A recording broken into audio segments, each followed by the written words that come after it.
거룩하신 하나님 아버지 은혜를 감사합니다. 오늘도 우리에게 새로운 시간을 주셨사오니 하나님 앞에 새 마음으로 나가기 원합니다. 우리를 인도하여 주시옵소서. 예수님 이름으로 기도드립니다. 아멘. 찬송가 320장 하나님께 찬양드립니다.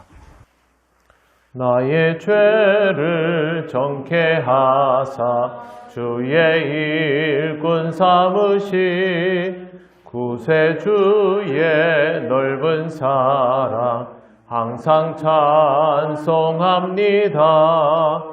나를 일꾼 삼으신 주 크신 능력 주시고 언제든지 주 뜻대로 사용하여 주소서. 내게 부어주시려고 은혜에 비하신 주의 은혜 채워주사 능력 있게 하소서. 나를 일꾼 삼으신 주 크신 능력 주시오. 언제든지 주 뜻대로 사용하여 주소서. 죄의 짐을 풀어주신 주의 능력 크도다. 나를 피로 사신 예수 내 맘속에 오소서.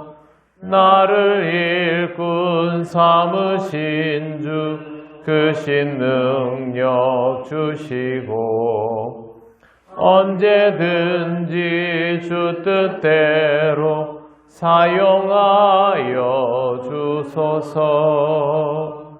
주여 내게 성령으로 충만하게 채우사 생명수가 강물처럼 흐르게 하옵소서. 나를 일꾼 삼으신 주 크신 능력 주시고 언제든지 주 뜻대로 사용하여 주소서. 아멘.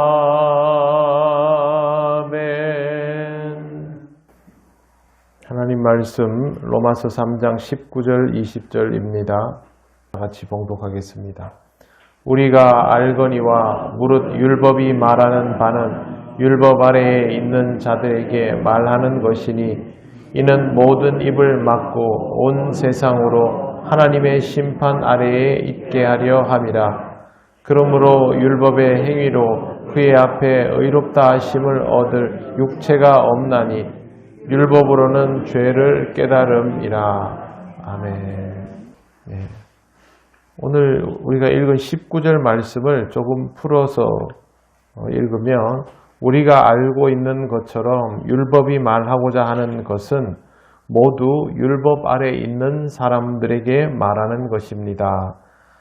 그 이유는 율법 아래 있는 자들의 모든 입을 막고 모두 다 하나님의 심판 아래 있도록 하려는 것입니다. 이런 의미가 됩니다.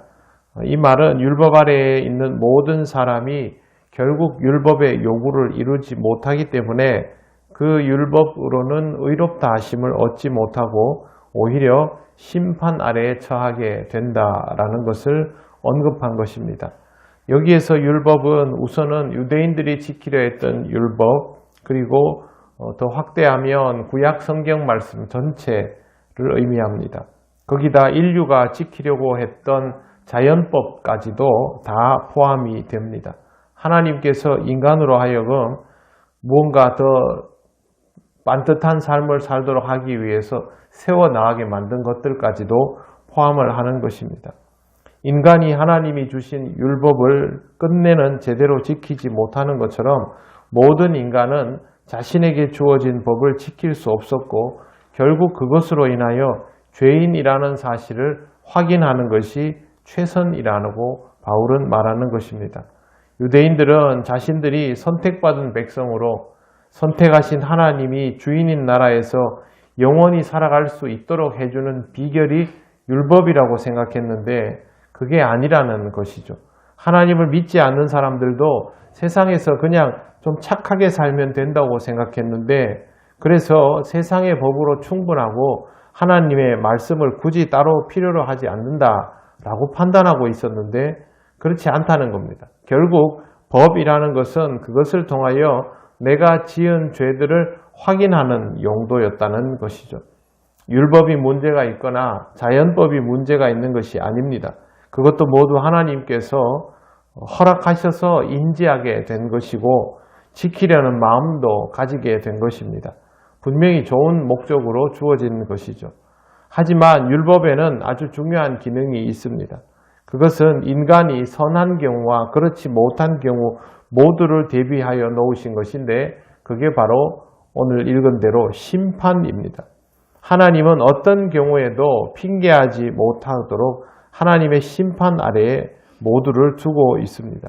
율법과 다른 규범들도 그런 용도로 주어졌다는 것이죠. 그게 바로 모든 입을 막고 온 세상으로 하나님의 심판 아래 있게 하려 함이라는 말씀입니다. 먼저 계신 하나님께서 우리에게 이미 명확한 기준을 제시해 주셨기 때문에 우리가 다른 핑계를 댈 수 없다는 뜻입니다. 20절 그러므로 율법의 행위로 그의 의롭다 하심을 얻을 육체가 없나니 율법으로는 죄를 깨달음이라. 바울이 명백하게 말하고 있습니다. 율법의 행위로는 의롭다 하심을 얻을 육체가 없습니다. 우리가 어떤 의로운 행위를 한다 할지라도 마찬가지이며 율법을 다 지켰다고 해도 마찬가지입니다. 그것으로는 불가능합니다. 정말 완벽하다라고 판단해도 모자람이 없는 사람이 한밤중에 주님을 찾아왔습니다. 그는 율법을 너무 잘 지키는 사람이었습니다. 예수님께도 먼저 선한 선생님이여 이렇게 시작할 정도로 겸손한 사람이었습니다. 예수님께서 계명을 이야기하시자 그건 다 지켜서 행하고 있다라고 확실하게 말할 정도였는데 예수님이 그에게 이렇게 말씀하십니다. 너에게 한 가지 부족한 것이 있다. 가진 것을 다 팔아 가난한 자에게 주라 하십니다. 그러면서 분명하게 이 말씀도 하십니다. 그리하면 하늘에서 보화가 내게 있으리라. 그리고 와서 나를 따르라 하시니. 이거는 율법에 써져 있는 내용은 사실 아니죠. 하지만 하나님의 말씀의 큰 뜻 안에서는 틀림없는 사실입니다.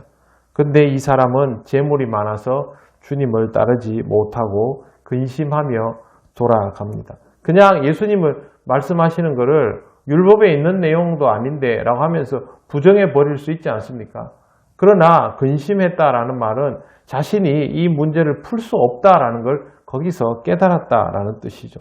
그동안 다른 사람보다 나은 삶을 살았고 스스로 생각하기에도 율법을 잘 지켜왔지만 그의 마음속에는 사실 어떤 바램보다 물질에 대한 열망이 더 컸다라는 것을 자기 자신도 몰랐던 것입니다. 인간은 이렇습니다. 주님의 말씀 앞에서 곧바로 자신의 한계를 알 수밖에 없는 존재입니다. 우리도 신앙생활을 번듯하게 하는 듯 하여도 주님이 우리 안에 감추어진 욕망을 하나만 딱 끄집어내면 우리는 사실 주님 앞에서 꼼짝도 못합니다. 그렇다고 주님께서 무언가 없는 새로운 말씀을 하시지도 않고 계명 중에 하나를 이야기하실 뿐입니다. 이것으로 족하죠. 그러면 우리가 죄인인 것이 명백해지는 것입니다. 사람들이 모른다고 해서 내 마음 깊숙한 곳에 있어서 나 자신도 깨닫지 못한다고 해서 우리가 죄 없이 살아가는 것은 아니라는 것. 우리 안에 죄가 있어서 언제든지 하나님 앞에 불경하고 하나님의 백성 앞에서 잘못된 일들을 행하고 마음속에 좋지 못한 것들을 품고 그러한 일들은 일어날 수 있고 일어나고 있고 그렇다는 것이죠. 그렇다면 우리는 죄인임을 인정해야 합니다. 그래야만 제대로 출발할 수 있습니다. 아픈 사람은 아픈 것을 인정해야 치료를 받을 수 있고 죄인인 사람은 죄를 인정해야 죄인에서부터 시작할 수 있습니다.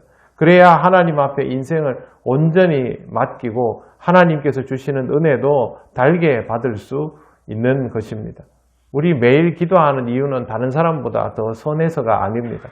다른 사람보다 더 죄인인 것을 확실하게 인정하기 때문에 하나님 앞에 나와서 우리의 부족함을 메워달라고, 은혜로 채워달라고 그렇게 기도하고 시작하는 것 아닙니까?